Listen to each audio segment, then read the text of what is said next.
नमस्कार दोस्तों, SS education hub में आपका फिर से स्वागत है। तो अपना टॉपिक चल रहा है जी नंबर सिस्टम, संख्या पद्धति।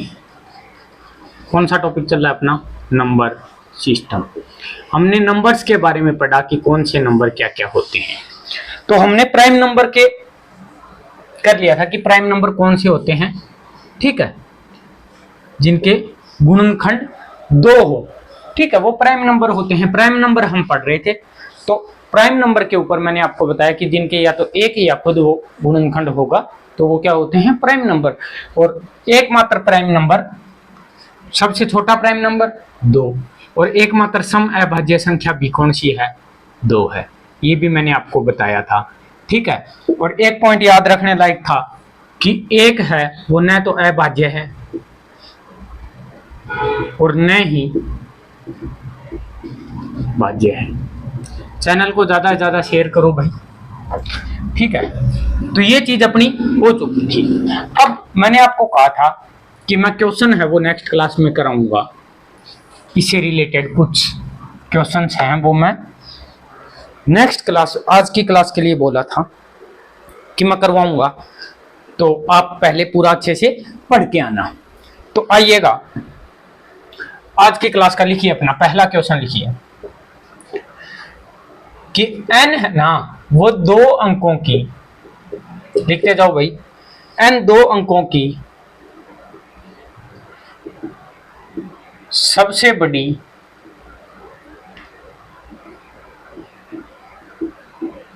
अभाज्य संख्या है।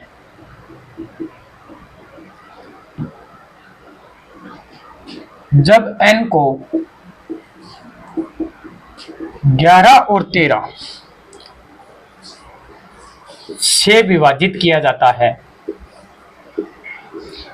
से विभाजित किया जाता है तो शेषफल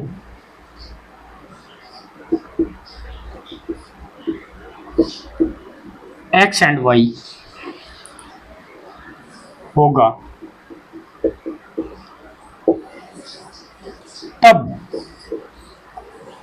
2x माइनस 3y ज्ञात करो। ऑप्शन है आपके पास 8, 9, 0 और 1। जल्दी बताइए भाई। देखो क्या क्या करना पड़ रहा है आपके लिए, लैपटॉप भी हाथ में लेके क्वेश्चन लिखवाने पड़ रहे हैं। इंपॉर्टेंट क्वेश्चन थे और अलग अलग पीडीएफ नहीं बनाई इन्होंने, ये टीम वाले कर जाते हैं कभी कभार।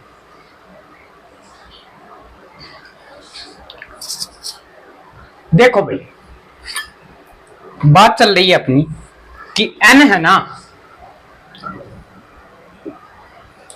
बात चली है n 2 अंकों की सबसे बड़ी अभाज्य संख्या है, यानी 2 अंकों की सबसे बड़ी अभाज्य संख्या है। एक बात बताओ, 2 अंकों की सबसे बड़ी संख्या माने तो 99, 99। अब 99 के तो गुणनखंड होते हैं भाई, और पीछे आ जाओ 98, इसके भी होते हैं। 97 इसके नहीं होते भाई।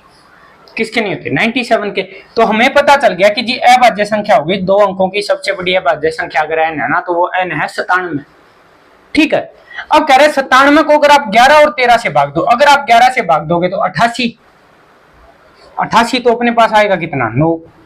और अगर 13 से भाग देंगे तो 13 सा 91, 6। शेषफल कितना आ गया? 6।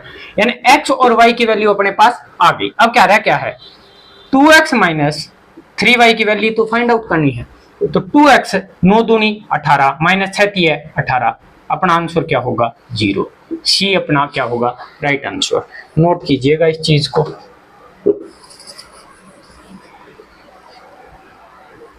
ये क्वेश्चन लिखते भी जाना भाई, साथ साथ लिखिएगा। नेक्स्ट क्वेश्चन, यदि p और p+1 दोनों अभाज्य संख्याएं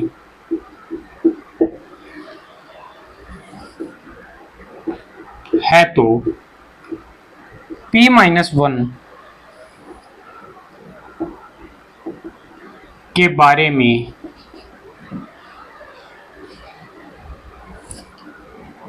क्या कहा जा सकता है?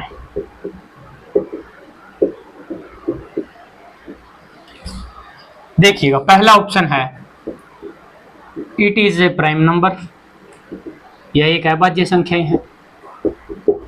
दूसरा ऑप्शन है it is a composite number, ये भाज्य संख्याएं हैं।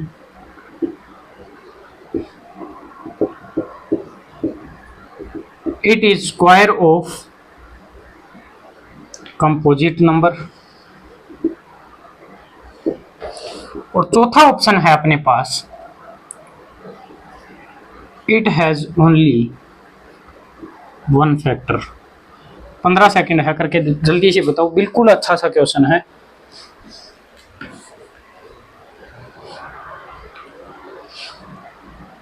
देखिएगा, जिनका कमेंट आया है अच्छी बात है, यानी कि वो पढ़ रहे हैं। मुझे भी पता चलेगा कि हाँ कुछ बच्चे हैं जो पढ़ रहे हैं, वही कमेंट करेंगे। देखो भाई, अपने को दे रखा है p और p+1 दोनों अभाज्य संख्याएं हैं। p और p+1 दोनों क्या हैं? अभाज्य संख्याएं हैं। अब एक बात समझ में आई हमारे कि हमने देखा है 5 और 7 अभाज्य में आती है, 11 13 अभाज्य में आ रही है, मतलब अपने दिमाग में आएगी ये चीज। तो 1 प्लस करने पर तो ऐसी कोई संख्या हमारे दिमाग में नहीं आ रही। अब देखो भाई, मैंने आपको बताया 2 क्या है अभाज्य संख्या, 3 क्या है अभाज्य संख्या। इसके अलावा कोई कंडीशन नहीं बन रही। अगर इसको 5 माने तो 6, अगर इसको 11 माने तो ये 12, 15 17 का 15 17 कह रहा हूं, 17 19 का भी होता है। अगर इसे 17 माने तो ये 18, और कह रहा है अभाज्य होनी चाहिए। तो अभाज्य तो एक ही कंडीशन में बन रही है, अगर p को अपन 2 रखें, अगर p को अपन 2 रखेंगे तो p+1 क्या होगा? 3। दोनों अभाज्य संख्याएं हैं। अगर दोनों अभाज्य संख्याएं हैं तो अपनी कंडीशन यहाँ पे एक सेटिस्फाई हो रही है। अब कह रहा है p-1 के बारे में आप क्या कह सकते हैं? p कितना माना था हमने? 2 माना था। तो p-1 क्या होगा? p-1 क्या होगा? 1 ही तो होगा, 1 होगा। जनरल सी बात है, p-1 क्या होगा? 1 होगा। अगर 1 है तो is it A prime number? मैंने बताया था नहीं भाई, 1 ना तो भाज्य है न अभाज्य, तो पहला ऑप्शन अपना हो नहीं सकता, तो दूसरा भी नहीं हो सकता। और तीसरा ऑप्शन वैसे नहीं हो सकता कि स्क्वायर ऑफ कंपोजिट नंबर, तो नहीं भी। It has only one factor, हाँ ये हो सकता है कि हाँ इसका एक ही गुणनखंड होगा, 1 का गुणनखंड 1 ही होता है। ठीक है भाई, तो अपना ऑप्शन क्या होगा? 4 नंबर। नोट कीजिएगा इस चीज को जल्दी से।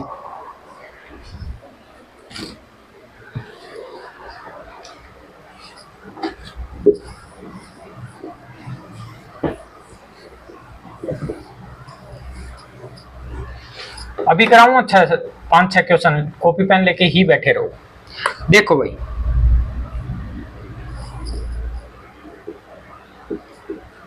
प्रत्येक 3 के +1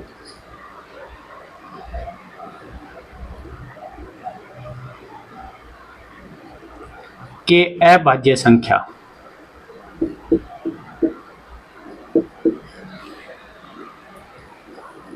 को 6m+1, जहां k और m पूर्णांक है,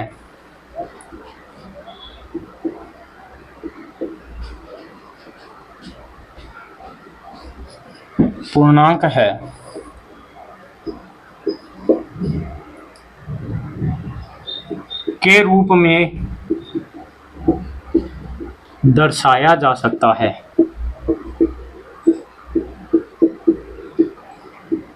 जब ऑप्शन है आपके पास, क्वेश्चन लिखने के बाद 5 सेकंड का ही टाइम बचेगा, क्योंकि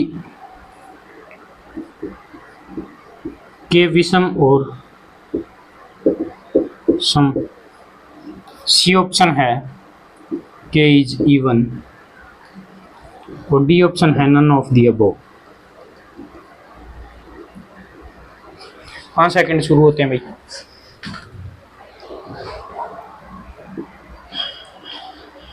देखिएगा कह क्या रहा है, क्वेश्चन को समझिए। प्रत्येक 3 के +1 के अभाज्य संख्या को, यानी हमने k कोई पूर्णांक है, k और m क्या है, पूर्णांक दे रखा है, कंडीशन भी अपने को।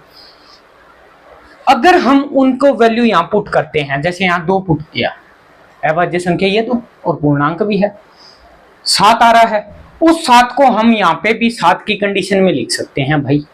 यानी कि संख्या को हम 6m+1 के रूप में दर्शाया जा सकता है। तो आपको बताना है कि जो रूप होगा वो क्या होगा, के ओड होगा, इवन होगा या कुछ होगा, जो भी होगा वो आपको बताना है। इसने क्या रखा है, समझिएगा क्वेश्चन को, कि जो 3k+1 है, हम k को कोई भी वैल्यू रखें, जो वैल्यू हम रखेंगे ना वो 6m+1 के लिए सेटिस्फाई कंडीशन है। आगे बात समझ में, 6m+1 के लिए क्या है, सेटिस्फाई कंडीशन है। दोनों की दोनों कंडीशन इक्वल होगी, -1 से 1 चला जाएगा, 3 से 2 पे जाएगा, तो k इज इक्वल क्या आ गया भाई, 2m। k इज इक्वल क्या आ गया, 2m। और पूछा क्या है, k के बारे में ही ऑप्शन। अब पूछा तो कुछ नहीं, जब दे दिया और आगे दे दिए k के ही ऑप्शन, कि k ओड है, k ओड और इवन है, k इवन है। देखो आपको k इज इक्वल 2m से पता चल रहा होगा कि 3k+1 की जो कंडीशन है ना वो 6m+1, जो संख्या यहाँ आएगी वही संख्या यहाँ आ रही है। आगे बात समझ में, तो k इज इक्वल में क्या आ गया, 2m। और कोई भी संख्या को अगर हम 2 से गुणा करते हैं तो वो क्या हो जाती है, इवन नंबर। क्या हो जाती है, इवन नंबर। तो डायरेक्ट आंसर लगाएंगे क्या, k इज इवन। नोट कीजिएगा इस चीज को।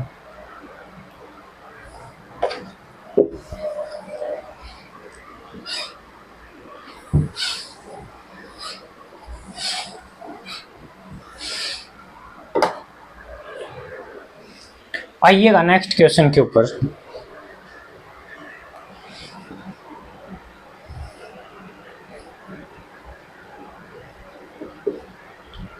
निम्नलिखित कथनों पर विचार कीजिए,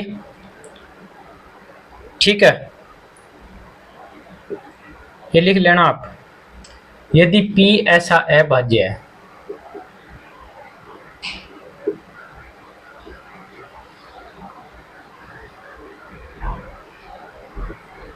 P एक ऐसा अभाज्य है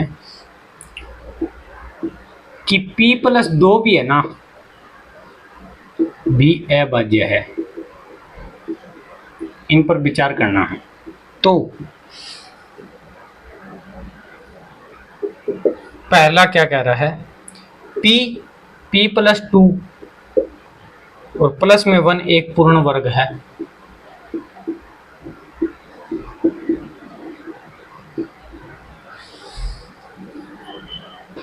दूसरी कंडीशन भाई, 12p P+2 एक भाजक है अगर P इज ग्रेटर देन 3। तो दिए गए कथन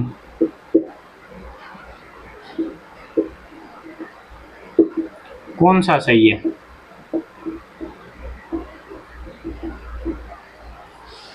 दिए गए कथन में कौन सा सही है। पहला ऑप्शन है कि पहला सही है, दूसरा ऑप्शन दूसरा सही है, तीसरा ऑप्शन बोथ, और चौथा ऑप्शन है none of the above NOTA. None of the above NOTA. चुनाव का दौर भी चल रहा है लोकसभा का, तो नोटा पे जिनका बटन दबाया उन्हें तो पता है नोटा क्या होता है। देखिएगा, कह रहा है P एक ऐसा अभाज्य है कि P+2 भी अभाज्य है। अब एक तो है आप वैल्यू पुट करोगे, आप देखोगे अच्छा P+2 बड़े, आप देखोगे 5 7 रख लेते हैं या 11 13 रख लेते हैं। चलो 5 7 छोटा है रख लो। P की वैल्यू अगर 5 है तो 5 7 5 35 और 1 36 एक पूर्ण वर्ग है, कंडीशन सेटिस्फाई। और अगर देखो कि P² आ गया, 2P+1 आ गया, जब द्विघात समीकरण बन गई तो यानी परफेक्ट स्क्वायर तो है। अब बात कर लेते हैं कि 12P + P+2 एक भाजक है अगर P क्या है, ग्रेटर देन 3 दिए गए में कौन सी सही है। अगर वो कह रहा है कि भाजक है और क्या है कि 3 से बड़ा होना चाहिए, अगर यहाँ पे P है और यहाँ पे भी अगर P है तो एक बात सोचो, अगर हमने जो भी लिया है, जो अभाज्य संख्या ली है उसकी मल्टीप्लाई की है 12 से, तो वो उससे पूरा कैंसिल आउट होगा, पूरा कैंसिल आउट होगा तो p+2 क्या होगा, p+2 भी उसे पूरा कैंसिल आउट होगा। तो क्या कह सकते हैं,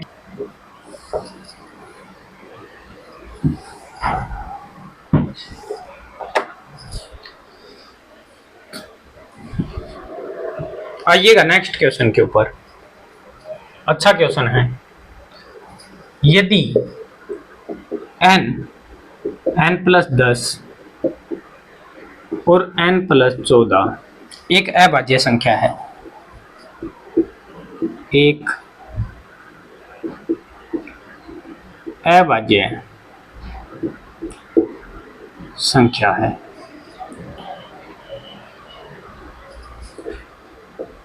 तो n के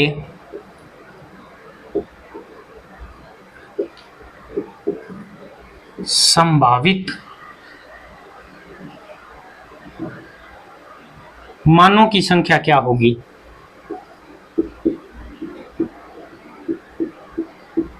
संख्या क्या होगी if n is integer. Option है आपके पास फाइनाइट, इनफाइनाइट, 1 और 0। पहला ऑप्शन है फाइनाइट, दूसरा ऑप्शन है इनफाइनाइट, तीसरा ऑप्शन है 0, चौथा ऑप्शन है 1। बताइएगा, जल्दी जल्दी बताओ भाई। यदि n+10 और n+14 एक अभाज्य संख्या है तो n के संभावित मानों की संख्या क्या होगी अगर n एक पूर्णांक है। अगर पूर्णांक है n तो अपने को बताना है संभावित मानों की संख्या, और n+ सारे के सारे क्या हैं, अभाज्य है। अगर अभाज्य संख्या है तो देखो हमने मान लिया अभाज्य संख्या तो 2 भी है, अगर हम 2 रखें तो 12 16 नहीं बात बन रही। हमने रखा जी 3 13 17 बात तो बन रही है, n की वैल्यू 3।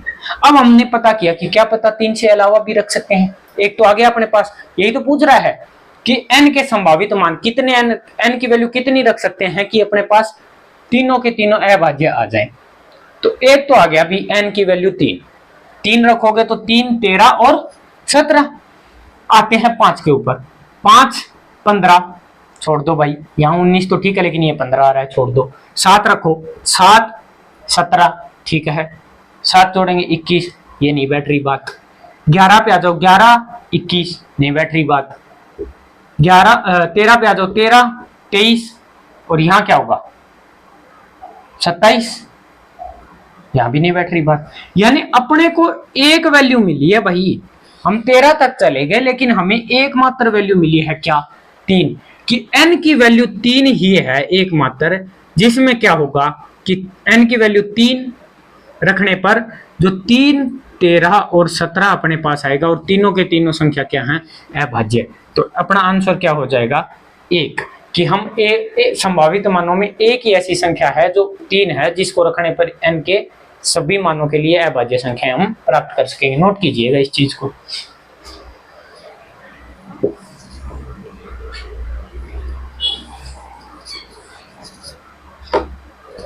आइएगा नेक्स्ट क्वेश्चन,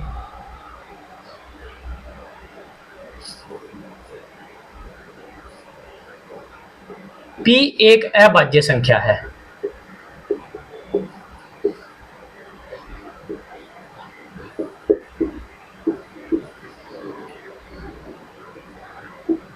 जो 5 से अधिक है,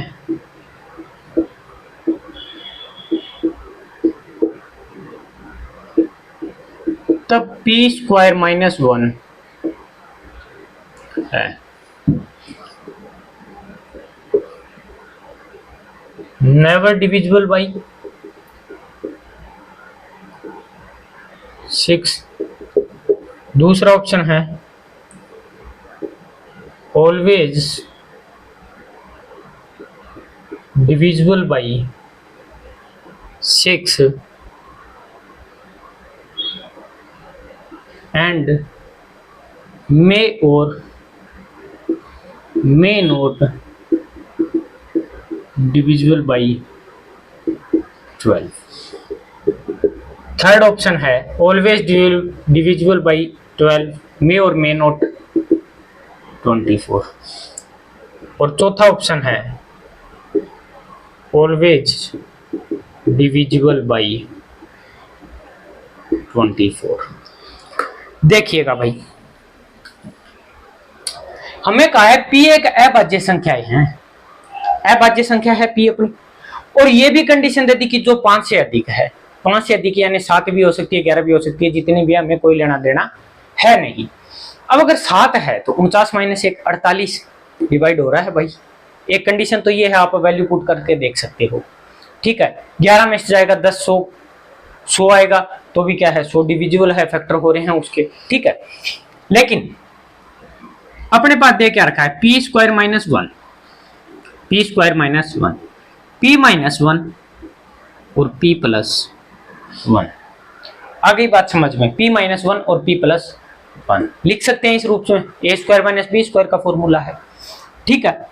अब मैंने एक बात बताई कि हम मान लिया कि 6k प्लस 1 की फॉर्म ले लो, चाहे 6k माइनस 1 की फॉर्म ले लो, प्लस 1 में क्या होगा, वो एड ऑन होगा, तो अपने को पता चल जाए 2 और 1 3 पे चला जाएगी कहानी, हमें नहीं लेनी, प्लस 2 पे चले। अब देखो कि 6k अगर माइनस 1 है, हमने मान लिया p की वैल्यू 6k माइनस 1, अगर 6k माइनस 1 है तो अपने पास आएगा क्या, 6k माइनस का 2, और यहाँ पे भी माइनस 1 है तो अपने पास आएगा क्या, 6k।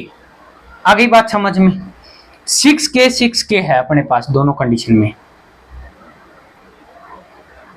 अब अगर इनका मल्टीप्लिकेशन या कॉमन ले लो, 6k है और इससे 2 कॉमन आ जाएगा अपने पास, तो यहां लिखो 12k, ठीक है, और बच गया क्या, 3k माइनस का 1। अब देखो 12 का मल्टीपल है कोई ना कोई वैल्यू, 12 का मल्टीपल है, 5 से बड़ा है, ये तो कंफर्म है 5 से बड़ा है। अगर 5 से बड़ा है भाई मेरे, तो 12 5 60 आ गया, 5 से बड़ा है 60 के अकॉर्डिंग है। तो एक चीज देखो, ऑप्शन पे आते हैं, आपको पता चल गया कि ये जो 12 का मल्टीपल है, 12 का मल्टीपल है, तो 12 का मल्टीपल 6 से भी कर सकता है, 12 का मल्टीपल 36 से भी कर सकता है, 12 का मल्टीपल 12 से भी कटेगा, और 12 का मल्टीपल 24 से भी कटेगा, 48 से भी कटेगा, 60 से, आपको सबको पता है। कंडीशन क्या है, अब आते हैं अपन ऑप्शन के ऊपर। हमने सॉल्यूशन तो देख लिया कि 12 के है तो 12 का मल्टीपल कोई भी हो कटेगा। ये कह रहा है नेवर डिविजिबल बाय 6, कि 6 से भाग ही नहीं होगा। भाई ऐसी कौन सी संख्या है, ऐसा कौन सा मल्टीपल है 12 का जो 6 से भाग नहीं होता, ये तो गलत बात कह रहा है। 6 से कोई सा भी मल्टीपल ले लो आप, 12 6 72 ले लो, कुछ भी ले लो, 12 8 84 ले लो, 84 भी 6 से भाग जा रहा है, मतलब 12 का ऐसा कोई मल्टीपल जो 6 से भाग ना जाए, हो ही नहीं सकता। अब कह रहा है ऑलवेज डिविजिबल बाई 6 और मे नॉट डिविजिबल बाई 12, ऐसी तो कंडीशन ही नहीं बन रही। जरूरी थोड़ी है कि 12 से भाग जाएगा या नहीं जाएगा ये पता नहीं, लेकिन 6 से कन्फर्म जा रहा है। जब पता है 6 से जा रहा है तो 12 से भी जाएगा, तो ये भी नहीं बन रहा। इसमें कह रहा है 12 से तो जाएगा, लेकिन 24 का पता नहीं भाई, जा भी सकता है नहीं भी जा सकता। ये बात भी आप कैसे कह सकते हो, अगर मैं यहाँ पे 8 लिखूं, 12 8 96 और भाग करूं 24 का, तो क्या एक बात बताओ, 8 कह रहा हूं, आप ले लो 7 पेज ले लो, चलो 12 7 84, 84 लिख लिया, और उस 84 को मैं अगर 24 से भाग करूं, क्या भाग नहीं होगा।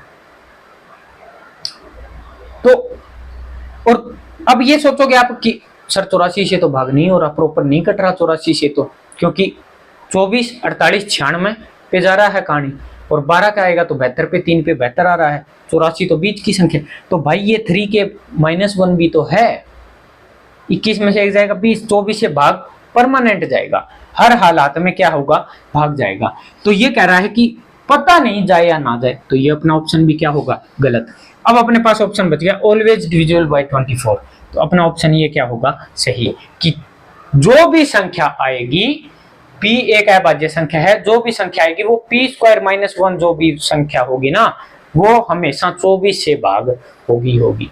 नोट कीजिएगा इस चीज को।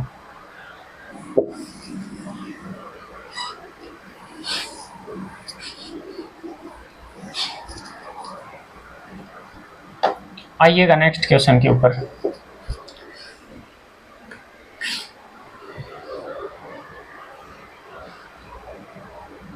क्या कह रहा है, मान लीजिए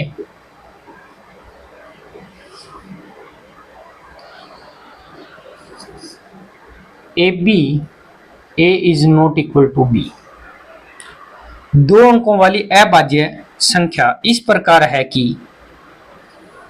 दो अंकों की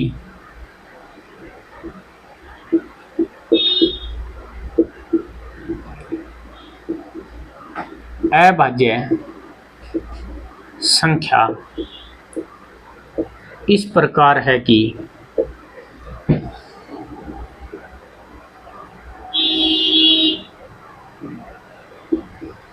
BA भी अभाज्य है।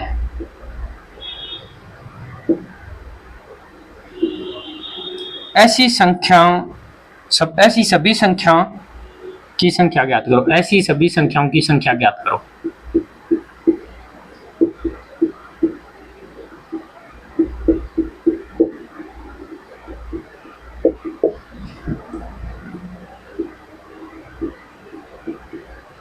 ऑप्शन है आपके पास, ए है 8, बी है 9, सी है 7 और डी है 11। ठीक है भाई, करो।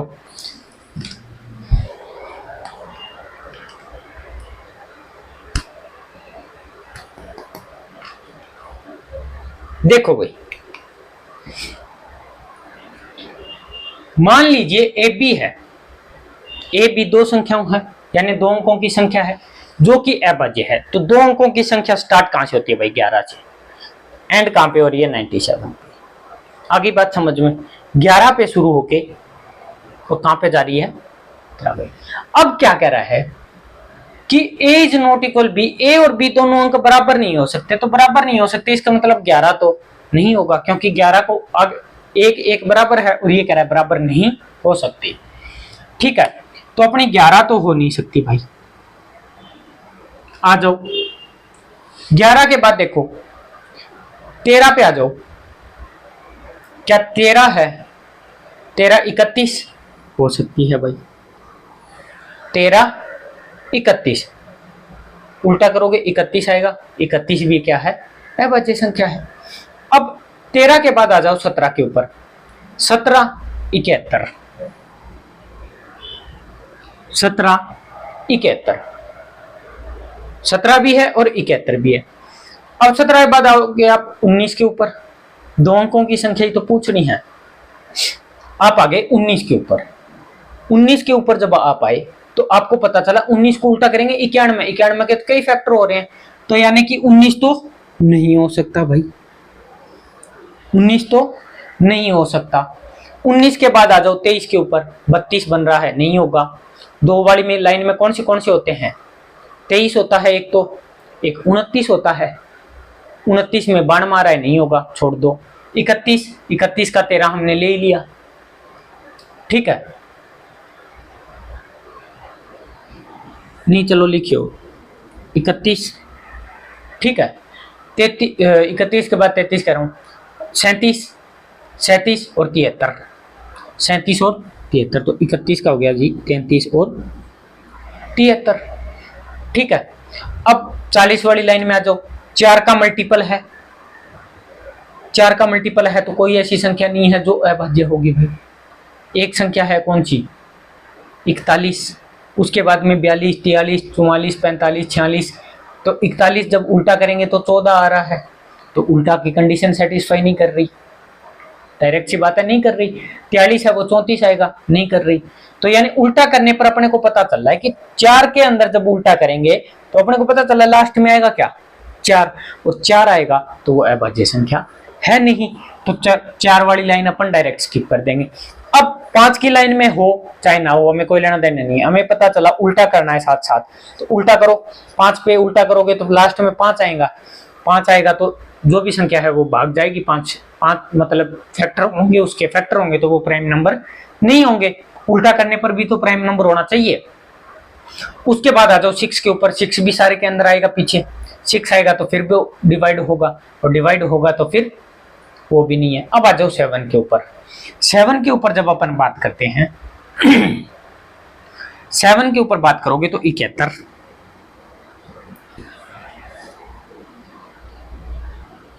73। आ गई बात समझ में? 71 और 73 आ गई अपने पास। उसके बाद तो जो भी संख्या है 77 है, तो 77 7 7 और 11 फैक्टर हो रहा है, वो तो वैसे भी नहीं है। ठीक है, 8 वाले में 8 आएगा लास्ट में, सारी कटेगी, फैक्टर होगा। 9 वाले में एक 97 मात्र, एक मात्र ऐसा है, लेकिन 97 इसमें, हाँ एक और लिखो 79, जो 97 बनता है वो भी है। तो 93 वाले में 39 हो रहा है, 34 एक मात्र कौन सी है, 91 भी तो है, 91 है, 19 हो जाएगा, और 91 से कहाँ हो जाएगा, 17, ठीक है, 13 7 91, 97 एक मात्र संख्या बची, कौन सी, 9 वाली लाइन में 97। अब देखो अपने पास कितनी संख्या आ गई भाई। अगर वो कहता कि ए और बी इक्वल वाली कंडीशन वो ना लगाता तो शायद अपन 11 को भी ऐड करते, लेकिन इसने क्या किया, A is not equal to B, तो अपन 11 तो लेंगे नहीं, बाकी हमने सारा पूरा का पूरा निकाल लिया कि 13 17 21 37 कितनी संख्या हो गई, 4 3 7 और 1 8, तो अपना ऑप्शन क्या हो जाएगा, 8। नोट कीजिएगा इस चीज को।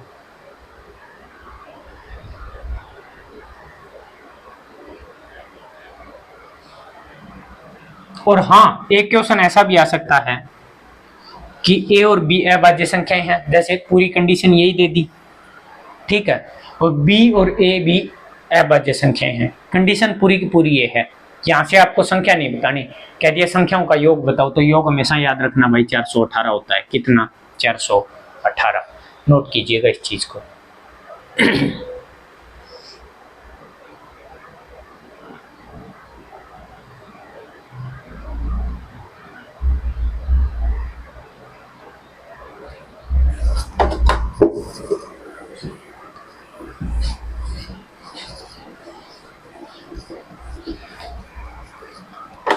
देखो भाई, अब अपन बात करेंगे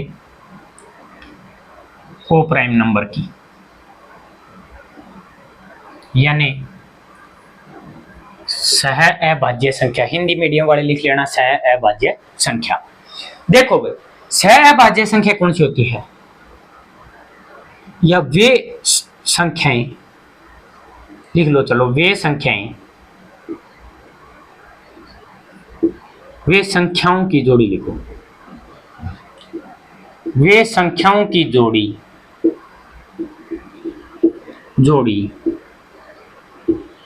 जिनका एक सामान्य गुणनफल हो, एक सामान्य गुणनफल हो, सामान्य गुणनफल मतलब कॉमन, यानी एक मात्र एक ही ऐसा है जो उनमें कॉमन आ रहा है, बाकी कुछ भी नहीं, एक सामान्य गुणनफल हो और उसके अलावा कोई गुणनफल ना हो,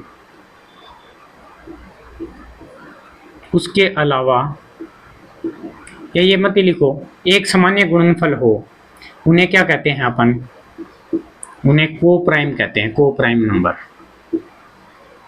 यानी वे संख्याओं की जोड़ी जिनमें एक सामान्य गुणनफल हो, एक है ना वो क्या हो, सामान्य गुणनफल हो, और उन्हें क्या कहते हैं, को प्राइम नंबर।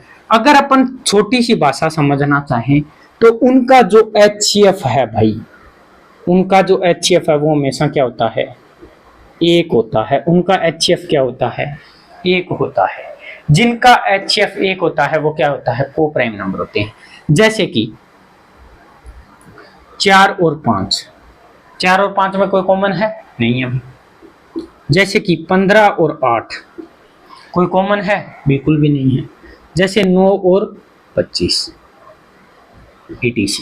यानी जिन संख्याओं का HCF क्या आए, एक आए, या वे संख्याओं की जोड़ी जिनका एक सामान्य गुणनफल हो, ठीक है, और कोई सा भी गुणनफल मतलब उनका कॉमन ना आए, उन्हें क्या कहेंगे अपन, को प्राइम नंबर। तो उनका HCF क्या होना चाहिए, एक होना चाहिए। ये तो होता है जी अपना को प्राइम नंबर। लिखो चलो, नोट ही करो, फिर ऊपर ही लिखवाते हैं।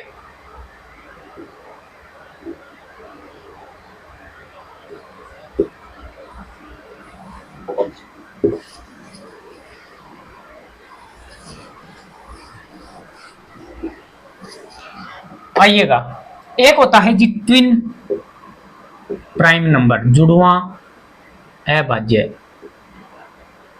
और वे कौन से नंबर होते हैं?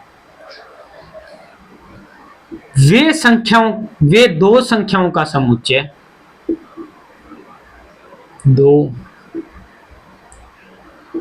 संख्याओं का समुच्चय यानी सेट, जिनका अंतर दो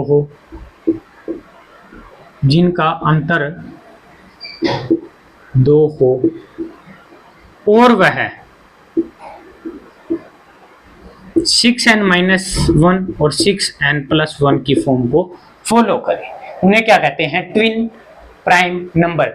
यानी वो संख्याएं, कौन सी संख्याएं भाई? कौन सी संख्याओं का सेट जिनका समुच्चय है ना, जो सेट है, मतलब अंतर क्या होना चाहिए? दो होना चाहिए, 6n-1 और 6n+1 की फॉर्म में वो होने चाहिए भाई। ठीक है, जैसे हमने पढ़ा था कि all prime number in 6k-1 और 6k+1 की फॉर्म होती है, उसी प्रकार ये क्या होते हैं कि अंतर उनका दो होना चाहिए। इसमें ये फिक्स कर दिया, सारे प्राइम नंबर 6k-1 और 6k+1 की फॉर्म में होते हैं। ठीक है, लेकिन इन्होंने क्या कहा कि सारे प्राइम नंबर नहीं भाई, जिनका अंतर दो वो। तो देखो, अंतर दो में एक आपने देखा भी होगा, 17-19 है, अच्छा उदाहरण है 17-19। 5-7 भी अच्छा उदाहरण है। इस प्रकार यानी इनका अंतर क्या है? दो। एक तो क्या है? 6n-1 की फॉर्म है, ये 6n हो गया, जो बीच में नंबर आएगा 18, और ये क्या है? 6n+1, यानी 6 18, 18 में से एक गया 17, 18 में से एक गया 19, यानी अंतर क्या होना चाहिए? दो। नोट कीजिएगा इस चीज को जल्दी से, फिर आपको करवाता है एक क्वेश्चन अच्छा सा।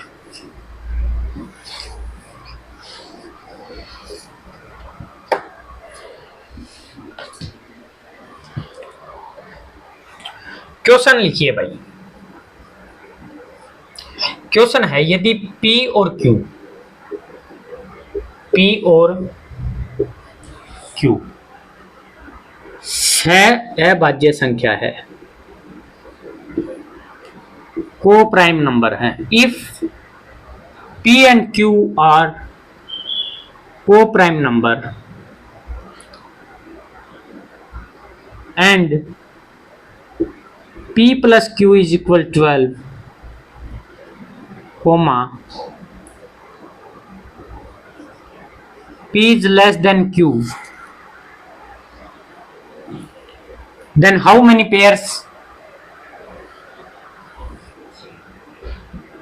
लिख लो भाई, P Q कितने जोड़े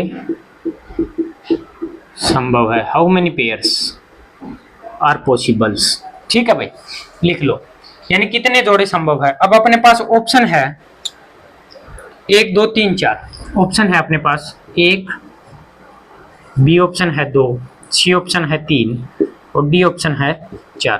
15 सेकंड का टाइम है, जल्दी जल्दी करके बताओ।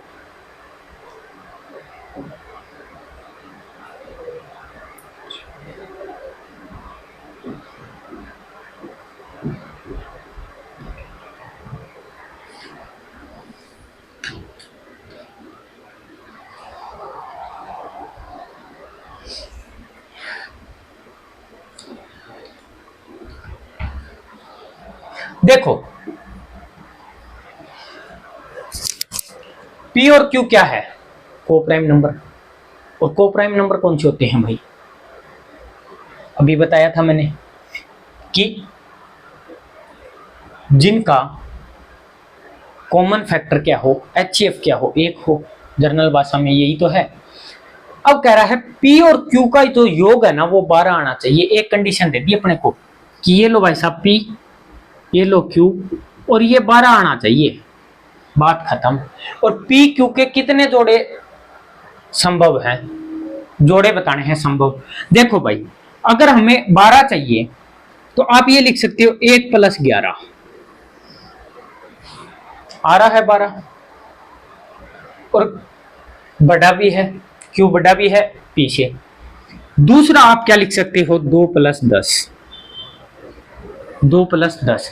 लेकिन क्या इनका HCF1 आ रहा है? नहीं आ रहा, नहीं आ रहा, तो इसका मतलब हम इसे तो नहीं लेंगे। 3 + 9 भी नहीं लेंगे क्योंकि इनका HCF1 नहीं आ रहा। 4 + 8 भी नहीं लेंगे, HCF1 नहीं आ रहा, कोप्राइम नंबर चाहिए हमें तो। ठीक है, उसके बाद अपन आते हैं 5 के ऊपर, 5 + 7। अब 6 और 6 बराबर हो गया, तो वो तो कंडीशन। उसके बाद क्या होगा, P की वैल्यू बढ़नी शुरू होगी, तो वो भी कंडीशन नहीं लेनी क्योंकि हमें दे रखा है कि P है वो लेस देन Q है। तो 5 और 7 क्या है, 12, और इनका HCF क्या है, 1। तो एक तो पेयर हमें मिला भाई, ये आ गई बात समझ में। एक पेयर तो मिला ये कि 1 + 11 12, और एक पेयर मिला हमें ये कि 5 + 7 12। तो अपने को कितने पेयर मिले, यही तो पूछा है, कितने जोड़े संभव है, how many pairs are possible. तो कितने पेयर पॉसिबल हैं भाई, 2 पेयर पॉसिबल हैं। तो अपना ऑप्शन क्या हो जाएगा, बी अपना क्या हो जाएगा, राइट आंसर। नोट कीजिएगा जल्दी से।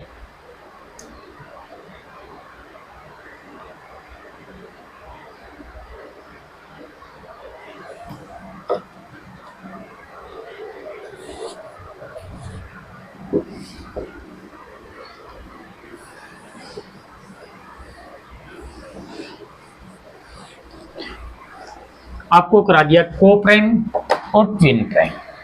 ठीक है, अब अपन बात कर लेते हैं परफेक्ट नंबर की। परफेक्ट नंबर यानी कि पूर्ण संख्या।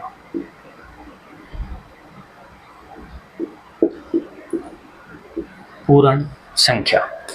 अब पूर्ण संख्या क्या होती है, आप कहोगे जी 1 2 3 4 5 6 7 8 9 10 पूर्ण संख्या ही है, पूरी है, पॉइंट थोड़ी लगा है कोई, ये थोड़ी।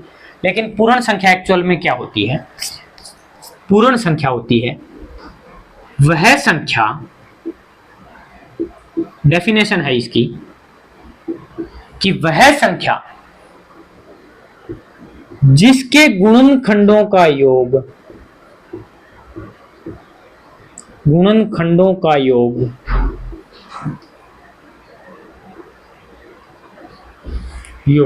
संख्या को छोड़कर, ब्रैकेट लगा के लिखना। अच्छा ये काम भी नहीं कर रहा क्या आज, संख्या को छोड़कर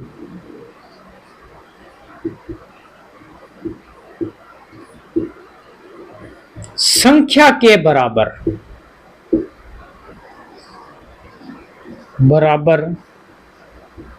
हो तो वह पूर्ण संख्या कहलाती है।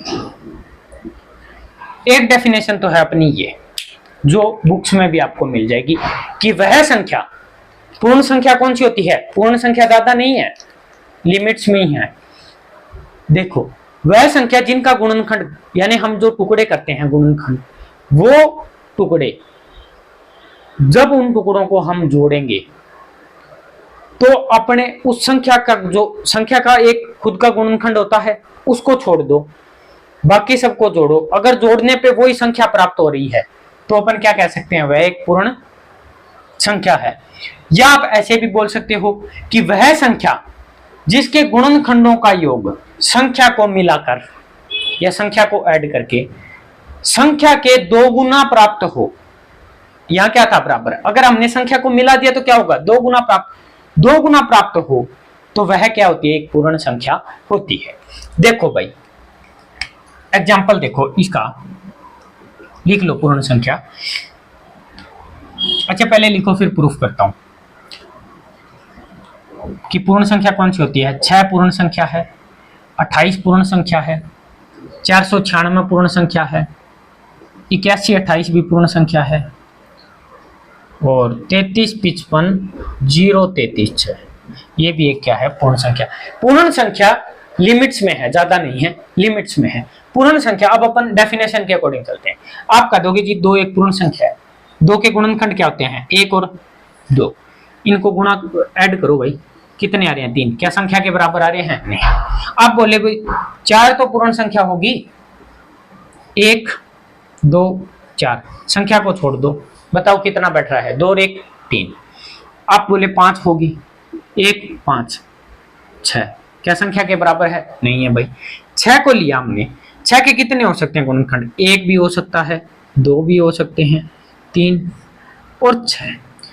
अगर संख्या को छोड़े, परिभाषा के अकॉर्डिंग संख्या को छोड़े तो 3 और 2 5, 5 और 1 6, 3 और 2 5, 5 और 1 6, यानी कि संख्या को छोड़कर अगर 6 के बराबर 6 आ रहा है तो वो क्या है? पूर्ण संख्या है।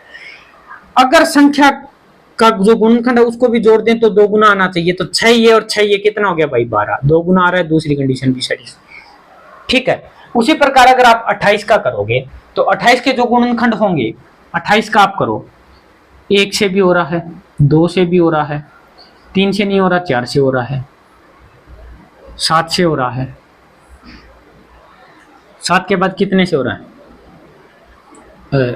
18 कहाँ लिख रहा हूँ, 14 से, 14 से हो रहा है। अब एक बात करो, अब उसके बाद 28 से होगा, 28 को तो अपने को छोड़ना ही है। 14 7 21, 21 4 25, 25 2 27 और 1 28, तो यानी कि 28 का भी अगर आप गुणनखंड करोगे तो इसी प्रकार अगर आप 28 का भी गुणनखंड करोगे तो क्या होगा? 28 प्राप्त होगा। तो ये क्या है? पूर्ण संख्या। फिर 496 पूर्ण संख्या है, 8128 पूर्ण संख्या है, 33 55 0 3 और 6, ये भी क्या है? अपने आप में पूर्ण संख्या है। तो नोट कर लीजिएगा इस चीज को। और आज अपन यहीं तक, बाकी मिलते हैं अगली क्लास में। और चैनल को शेयर कर दो भाई ज्यादा से ज्यादा। तब तक के लिए धन्यवाद। Thank you, thanks a lot.